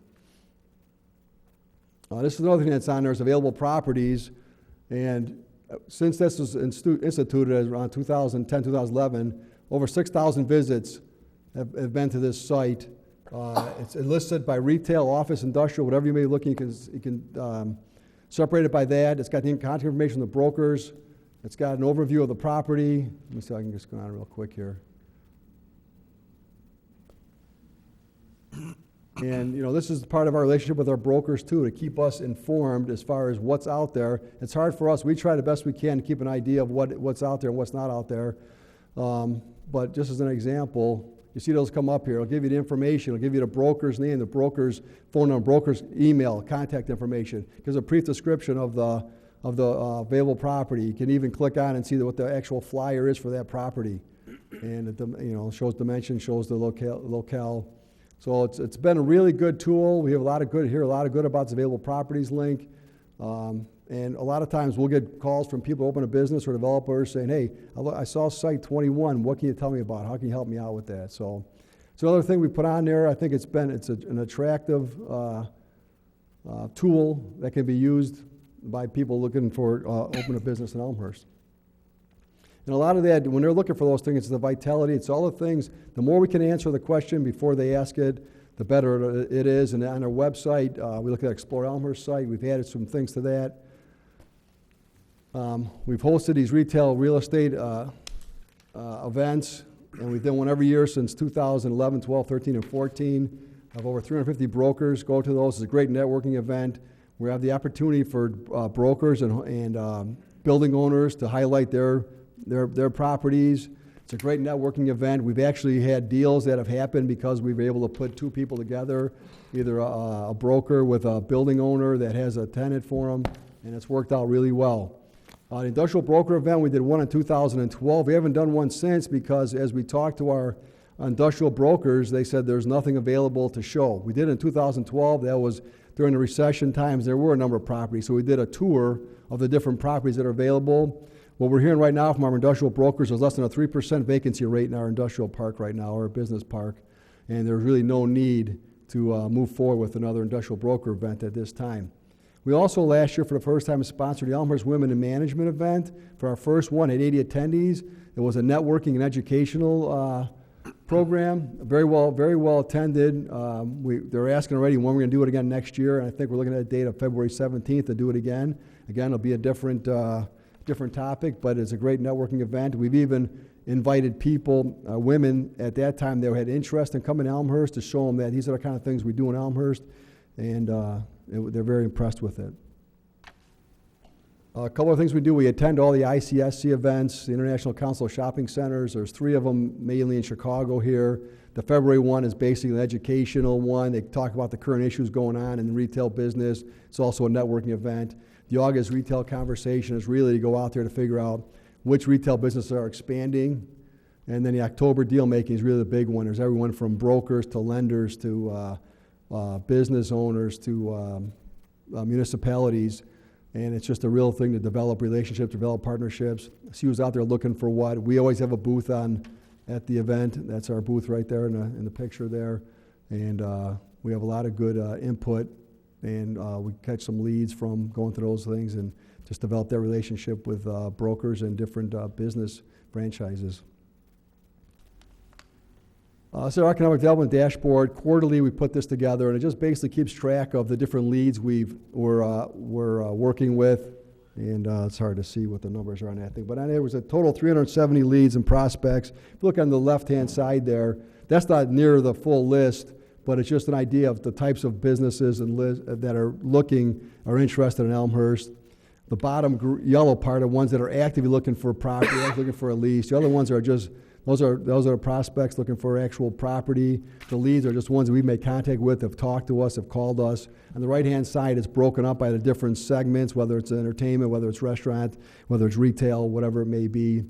And the top's just a bar chart for that same thing. So it's just a quick look at who's asking about Elmhurst, who's interested in Elmhurst, and a lot of times on those leads, on the ones left-hand side, there's maybe nothing available for them at the time. We see something that maybe matches up to what they were looking for at the time, and we can make contact with them and see if they're still interested in Elmhurst, and can we put them in a space in Elmhurst. Enhanced Economic Development Commission through expansion of membership and roles. I think Chairman Sabatino, he really hit on a lot of that stuff. We expanded the commission, looked at the 9 sub-areas in the comprehensive plan. We really instituted that initial look at the economic development and finance alternatives for the city's study areas. We looked at those 5 areas for anything from a TIF district to a business district, and what other kind of economic development opportunities were in those areas. And then I went down to the 3, did a feasibility study on the 3 with North York TIF being the one that's finally selected. The Economic Development Commission did the selection process per the direction of the DPZ at the time with the consultant North York plan, which you'll be seeing here very shortly. It'll probably be at the DPZ committee one more time, then come to the City Council with the hope that you can move it forward to become part of our comprehensive plan as an amendment to the comprehensive plan. And again, they looked at the Wilder Crossing and High Street developments and made recommendations on their approval, thinking that they were the right thing for Elmhurst at this time as far as the transit-oriented development, the variety in home stock, the increase in density, and I forgot what there was a number of reasons, but those are some of the main reasons, really, is the transportation-oriented developments and bringing that density to the downtown. Establish a site database and log for all commercial sites and implement a developer response plan. This is one that we continue to work on. We're not there yet. It's a really time-consuming exercise. But part of this was the first some communication tools that when we first got to the time when we started using more of the consulting group, we were able to develop a communication system between the staff and the consultants that would maximize our responsiveness and sort of channeled a lot of different things, so we have a better idea of who handles the different requests, depending on if they're looking for assemblage or just looking for retail space. Certain people will be responsible for certain things. But what we're trying to work on is this next point, a more developer response plan. It's still in progress. What we're trying to do is that by GIS, that by address, that we can get this information gathered where anybody can just plug in the address of, let's say, whatever it is, 727 Church, and that information will come up. I can tell you the lot size, I can tell you the size of the buildings, and I can tell you the clear ceiling height, what the property taxes are, what zoning district it's in, who's the ownership, where's the closest man trans, demographics, and it's the same thing. We're talking to developers going, give me the 3 questions you always ask when you go into when you're trying to do a site selection. And we're just trying to compile all the information so we have it. So when a developer or a site selector comes into Elmhurst, we stand above everybody else because we can just go through these information just like this. There's not coming back later on it, but it's a very time-consuming exercise, and just trying to get that information sometimes is difficult. But we're still working on that developer response plan. We'll continue to pursue other opportunities to enhance the city's economic well-being. Some of the things that we're doing, we have the retail grant program. There's been 64 of them since its inception in 2002. In 2010, the Economic Development Commission reviewed it, enhanced it. One of the things that was the enhancement is that we saw we were going more towards an entertainment restaurant type downtown, and opened it up to restaurants. Prior to 2010, restaurants it wasn't available for restaurants. It was approved by City Council in 2010. There's been a 52% retention success rate of those businesses. That's approximately 33 businesses that are in town still that got that retail grant. Some of the things the Explore Elmhurst website was developed. We started a social media presence with the Facebook and Twitter, updated the visitor and tourism site, promote the shopping, dining, and events and attractions. We did a video, See You Downtown. It's on Explore Elmhurst. It's sort of dated at this point. We're the process right now of updating that, and we did the Shop Local campaign during some of the toughest times in Elmhurst. And I know John Quigley from the Chamber will say that the reason our sales tax continued to rise after that was due to that campaign. But Just other things, the Elmhurst Now program, it's one of those things that was out there, and it really highlights the people and the stories about Elmhurst. Just another thing that makes Elmhurst attractive to businesses that come to Elmhurst. At this time, I'm going to turn it over to Dan Leahy, our new communications manager. We've looked at some of the things we've done so far. Dan's going to go over some of the things, some of the ideas. He's been here for, pretty long time now, and he's going to, some of the things he sees, some of the things he thinks we can do to even enhance our marketing of Elmhurst and make it even more business attractive. And Dan? Thanks, Mike. As Mike said, there is a lot of information, and Elmhurst has a lot of great stories to tell. Working with the EDC team, these are some of the things I want to highlight that we're doing and that we need to do, we're going to need to do to keep Elmhurst relevant and visible in the minds of decision makers and potential residents and people who know Elmhurst is already a great city. So we want to work with preferred partners like the DuPage Convention and Visitors Bureau and Choose DuPage to maximize our city's presence both as a place to visit, shop, and dine and a preferred business location. These guys have a lot of channels out there that just kind of automate things for us, and it's a good place for us to be. It's been referred to already in this presentation, but attend industry trade shows such as the ICSC and the Daily Herald Business Ledger Expo. Again, a lot of decision makers, brokers, retailers, developers, they come by with questions, and we want to arm them with the information that tells Elmhurst's story. We want to ensure that the city's benefits are clearly communicated internally and externally. That means updating the website with timely information, building an archive of digital assets, photos, videos, social media stories, things that we need to share out with our community partners and residents in terms of what we're doing. Here's a couple recent examples of some PR opportunities we were able to capitalize on. This was on Choose DuPage. It was a city spotlight about Elmhurst, contained some key demographics and some great information about where the city's been going. And on the right there is a Business Ledger ad that we ran in the Hospitality Expo. This was more aimed at people who might visit Elmhurst, might want to stay here, meetings, banquet rooms, things of that nature. Some other tactics we're looking at, we want to create a monthly e-newsletter campaign to better inform and engage residents, better inform staff, council, outside people. We'll be able to make better decisions and hear the great things that we're doing here. Launch a new Elmhurst, for lack of a better term, we call it a sizzle reel. It's basically like a highlight video. And we're working with Banner Collective. They were the in-house production team used by the Chicago Blackhawks. They kind of take a different bent on video. I think it'll be different than a lot of the city videos you might have seen in the past. It'll help build on a reputation as one of the premier cities in Illinois. Create strategic marketing tools that drive people to points of interest, our restaurants, our signature city attractions, our cultural campus. Look for ways to support our businesses by positioning Elmhurst as a preferred day trip destination in Chicagoland. Whether it's working with outside branding agencies, word of mouth, specialized companies. We really want to, again, tell that story. Why should people come here and visit? There's a lot of great things to sell. Use social media and sponsored ads timed around signature community events to drive awareness. We all know there's large events throughout the year. Let's just amplify that message. Geo-target specific audiences in surrounding communities and measure the response. Do we see an uptick in attendance? Do we see new faces? Are residents more excited or more aware? And then lastly, use visitor and tourism group to foster a more cohesive event planning and cross-marketing opportunities. Very often we see events that are competing against each other, whether for dates or the same weekend. Maybe by communicating more, we can spread that out a little bit. This is a piece that, it was on the dais tonight. We developed this for ICSC. It contains some demographics at a glance for developers or brokers to come by and just pick up some information about the community. A nice overview of our highlights, what makes Elmhurst an awesome town, and a look at all the new projects and some of the building that's going on and coming online in the future. And with that, I'll give it back to Mike.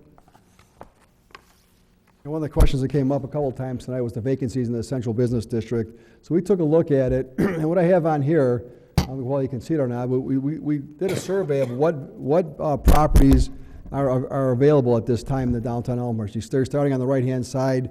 That's the property behind the Panera store. There's a space about 1,800 square foot behind that. Up in the top there, that's a warehouse behind the Clark gas station, about 3,500 square feet. The old Poli decorating at the corner on the left-hand side, First and York, that's about 350 square feet. As you move down, the Plas building, about 15,000 square feet. Above that is the Ellis Hobby Shop, about 5,000. Irish Treasure Trove went out about 1,700 square feet, and then Rocky Mountain Chocolate was about 1,200 square feet. And then right next to this building right here, right now, there's about 9,000 square foot of retail there. If you add all that up, it's about 39,000 square foot of retail space that's available right now. If you look at that, according to our 2006 downtown plan, it shows we have about 900,000 square feet of retail space available in the downtown, which puts us at right about a 4% vacancy space, or you can look at it as a 96%, 4.1% at 39,000 square feet. So it puts us at about a 96% occupancy rate. And if you really look at this closely, I know there's been a lot of activity with the Plas property, and we're pretty confident that will not be on the available market in the near future. And the building next to us right now, I don't know if you're familiar with that, that was where there was a Caldwell banker was doing some work in there to move over. The building went to like a receivership. It's in the court systems right now.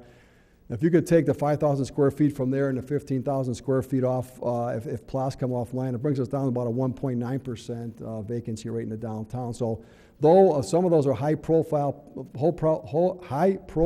vacancies right on York Street there near the theater, in totality, the numbers for Elmhurst are pretty viable numbers and are very good numbers. So we continue to work on getting those spaces filled with any chance we can. We're working with developers on different spaces. And we continue to try to do whatever we can to get those spaces, get those filled. But at this time, with just the 4.1% vacancy rating, we're feeling that's really good. And it's a dynamic process, obviously, too. I mean, when I first started working on this thing just a few weeks ago, the 261 North York had 3 vacancies in it. Today, they're all full. And then again, we heard today, we spoke with the ownership of Leonard's clothing store today, and the business decision was made to close the business. When exactly it's going to close, probably after the holidays sometime. We're talking to the owner of the property, owner of the business. So it's changing all the time. I know the brokers are out there working hard. We're out there working hard to keep Elmhurst occupied to the highest level we possibly can. And we look at just the development and the interest in Elmhurst. This is, I mean, you obviously can't read that, but I just want to emphasize the point. This is the major commercial building projects going on in Elmhurst in September alone. If we look at the valuation of the permits released this year, it's about $77 million worth of valuation of work, and which is about 15% increase from last year. Last year we had about $66 million in valuation. This year we're pushing almost $80 million. But it's busy, and it's busy all over town, as you can see that, and the interest in Elmhurst continues. And we look at the number of home starts this year, 109 home starts. We haven't seen that since, 109 home starts through September. We haven't seen that since 2005. And we have 40 plans, home plans on the review board right now. So the interest continues to grow in Elmhurst. Next year we have some big projects coming up. The Addison Street deck should be starting here in November sometime with the footings, and moving forward building that with an expected open date of October 2015. We're looking at the Hot Street project starting in next year, in the spring of next year.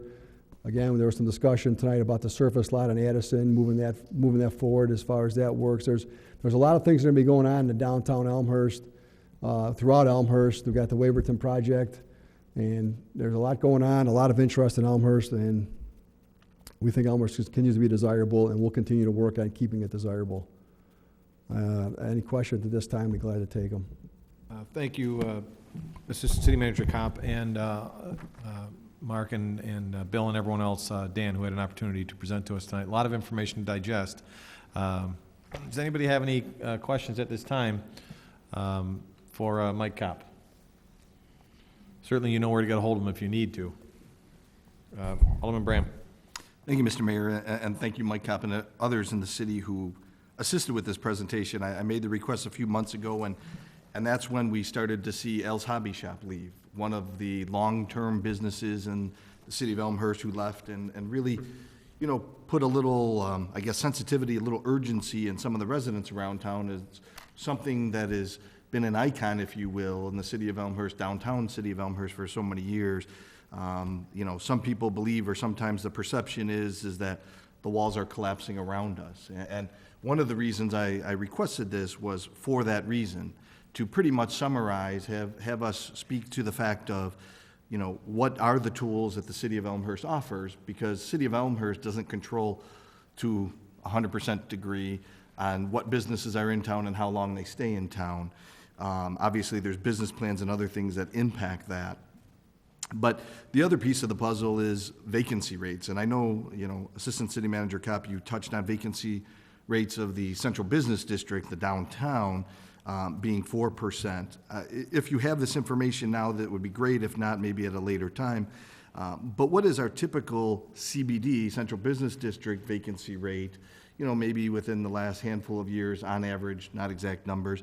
And what about the other parts of town? What about Spring? What about North? What about Villette? What about the vacancy rates in those parts of town? Because I didn't see that in this presentation as well. As far as the Central Business District goes, we've probably held around between probably a 4 and 6% vacancy rate for quite a long time. We've been under 10 pretty much always, even during some of the toughest economic times. As far as the vacancy rates on the other sections of town, I do not have that information. The real hard part is we talk about the percentages, knowing what the available percentage is. The Central Business District, we had the 2006 downtown plan, so we had that information. So it makes it a little bit easier. I can figure out the vacancy and do the math and come up with the available property. But in the central and the other ends of part of town, we have to do some analysis as far as what the available square footage is and look at the vacancies. But we can do that. Okay, I think that's good information, not only from a residential perspective, but from a city perspective, to see how economically feasible each part of town is doing, what type of sales tax, therefore, it is bringing into the town, and what as a city we can do to improve the, I guess, feasibility of businesses to move into each of those areas. I think the other piece being the retention visits, I'm glad to get a little bit more information from Mark about the retention visits and how it's broken up and how it's done. I don't know how often it occurs, but it seems like we've gotten some valuable information from that as well. Seeing a 52% retention success rate from a retention perspective, I'm not sure if that's good or bad personally. I don't know if you can speak to that. The other thing I just want to throw out there before I give up the mic here is the marketing side of things. I think that, you know, the summary that is part of this presentation is a good one.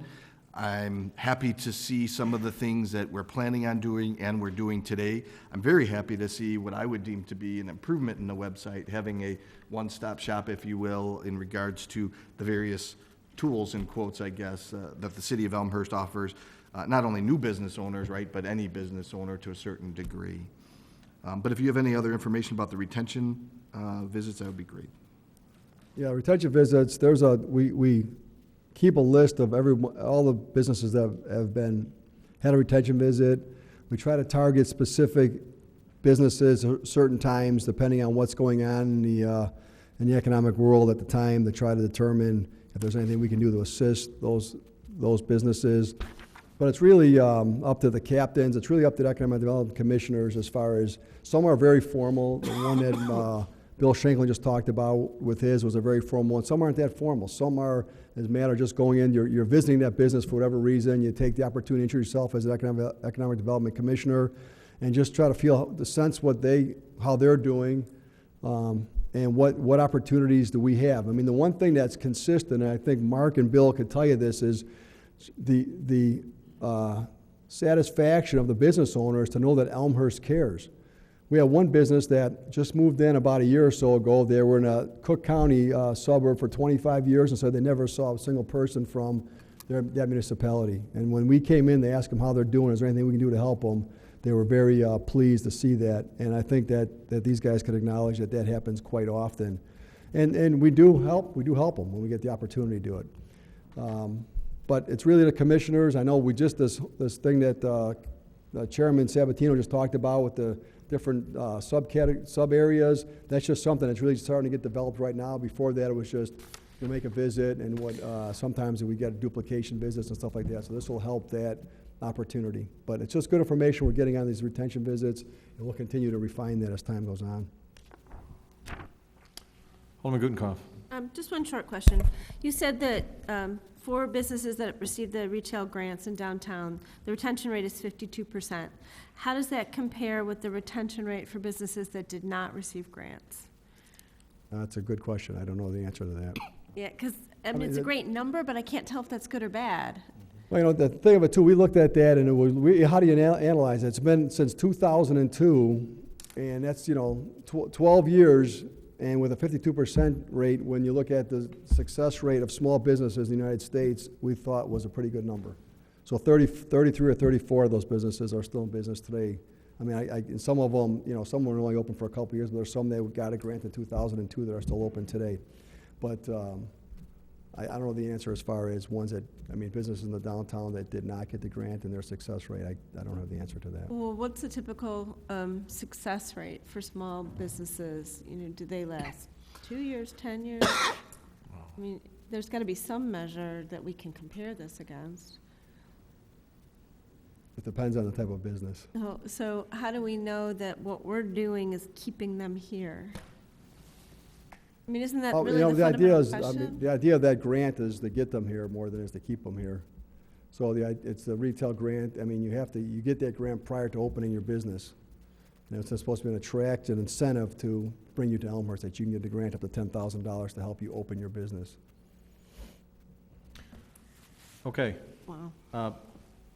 I'm gonna, as much as I want to talk to Mr. Kopp more, I'm gonna remind the council that we have a meeting after this, and even if we went with Pacific time, we might miss our projected starting date time. So I'm going to ask the council if they have additional questions, maybe one more, that they follow up with Mr. Kopp and his group separately. Alderman York. Thank you, Your Honor. I'll make this brief. First of all, I'd like to thank the Economic Development Commission. In 2009, when I first was elected, times weren't all that great, and I did make it a practice, and still do, to try and make it to every one of the Economic Development Commission meetings. And to see the work that these commissioners do on a monthly basis, actually they're doing it on a daily and weekly basis, reporting it monthly, is really amazing. They're volunteers. They're out there in the community visiting businesses, hooking businesses up with city officials, and so on and so forth. So I think that a lot of the success that Assistant City Manager Kopp has outlined here tonight is due in large part to the efforts of the Economic Development Commission. As far as Alderman Gutenkopf, I think that's a great question. I think there is some benchmarking that we can get from small National Federation of Independent Businesses and stuff like that. But I think that rate will be very favorable to those benchmark rates. But I think it's a great question to ask. And the other thing too is, you got to look at a return on investment. I think our return on investment on those grants has been pretty good too overall. And I would also suggest too that we try and look forward as much as we can versus trying to go back 7 years and see what our vacancy rates have been. I think the more efforts and resources we can put looking forward is going to pay us off way more than trying to look back and determine if we're 1 or 2% below or above where we were 7 years ago. Thank you. Okay, we're going to move on in the interest of time. We're going to go on to ordinances.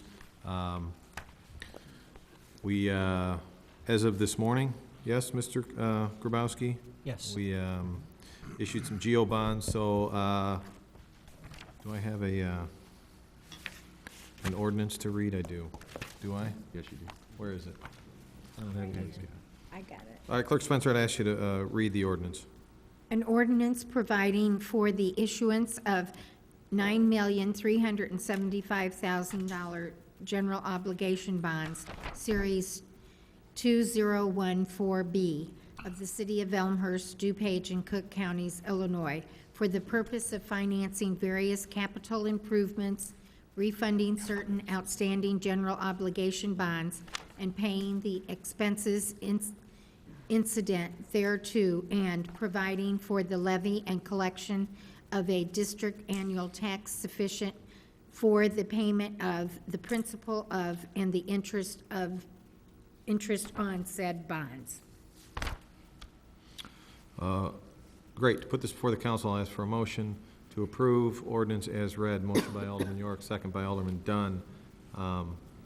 Alderman York, you want to fill us in on what happened this morning?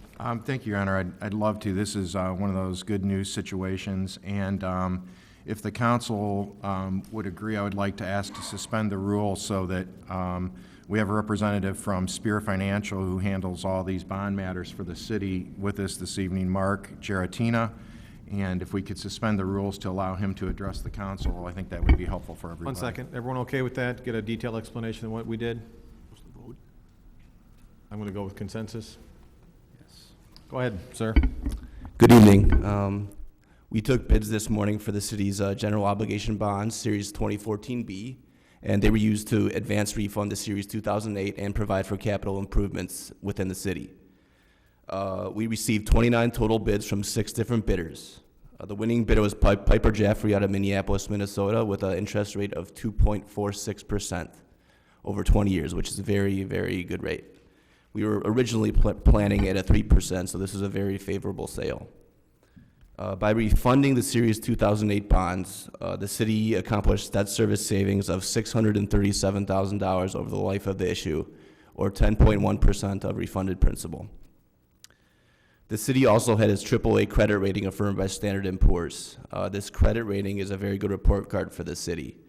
It scored very highly on the socio-economic factors, the strong management of the city's financial liquidity, and strong budgetary performance. So that really supported the AAA credit rating.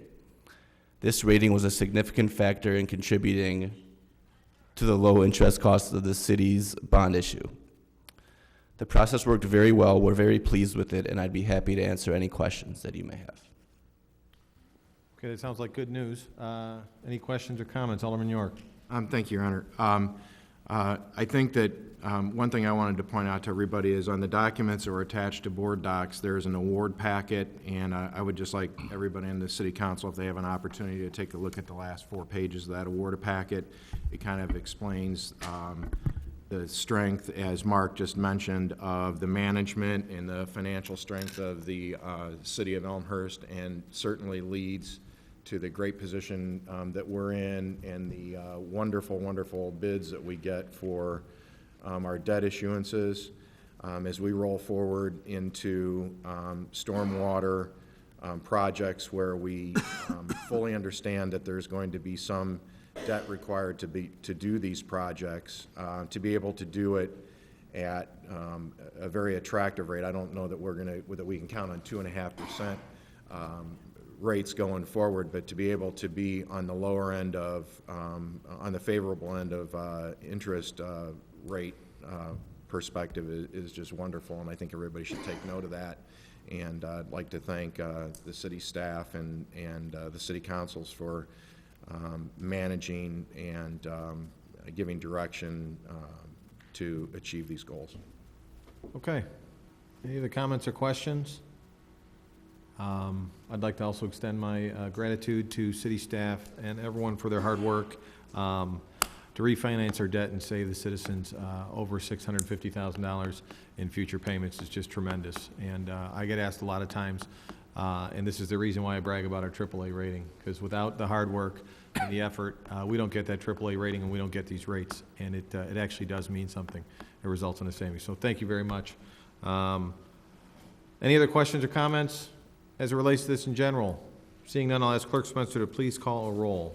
Call the roll. Aye. Dunn. Aye. Leader absent. Palumski. Aye. Graham. Aye. Levin. Aye. Healy. Aye. Conquest. Aye. Kennedy. Aye. Mulliner. Aye. Wagner. Aye. Gutenkopf. Aye. Deuter. Aye. 12 ayes, 0 nays, 1 absent. 12 ayes, 0 nays, motion passes. That ordinance is approved. On to agenda item 9.2. This is also an ordinance. Clerk Spencer, I'd ask you to read the ordinance. An ordinance approving and authorizing the execution of a settlement agreement and mutual release of claims agreement by and between Victoria Olteen as trustee under the trust agreement dated September 10, 1993, and known as Trust Number 101, Catherine Jablonski, Stephen Olteen, Victoria O'Sullivan, and the City of Elmhurst, DuPage, and Cook Counties, Illinois. Okay, to put this before the council, I'll ask for an approval of the ordinance as written. Motion by Alderman Levin, second by Alderman Mulliner. Before we open up the discussion, by law, we're required to have our city attorney read some of the details publicly. Just like to report that this matter involves an eminent domain case filed in March of 2014, wherein the city sought to acquire a piece of property being approximately 3.5 acres on Riverside Drive, a project that is intended to expand our public works facility in that location. This settlement agreement resolves the matter for the amount of $1,600,000, which represents a fair cash market value for the subject property. And the settlement agreement and ordinance before you would effectuate that settlement. Okay, thanks for the clarification. Any other comments or questions? Seeing none, I'll ask Clerk Spencer to call the roll. Levin. Aye. Mulliner. Aye. Wagner. Aye. Gutenkopf. Aye. Deuter. Aye. Dunn. Aye. Leader absent. Palumski. Aye. Graham. Aye. York. Aye. Healy. Aye. Honquist. Aye. Kennedy. Aye. 12 ayes, 0 nays, 1 absent. 12 ayes, 0 nays, motion passes. Ordinance is approved. On to other business. Any other business? Okay, before we adjourn. Mayor? Yes, Mr. Bram. I don't know if this is other business. I was trying to bring it up before in regards Oh, to yeah. an Yes, update yes. about the Paragon development. Yeah, Paragon Development. Update from City Manager Grabowski. Thank you.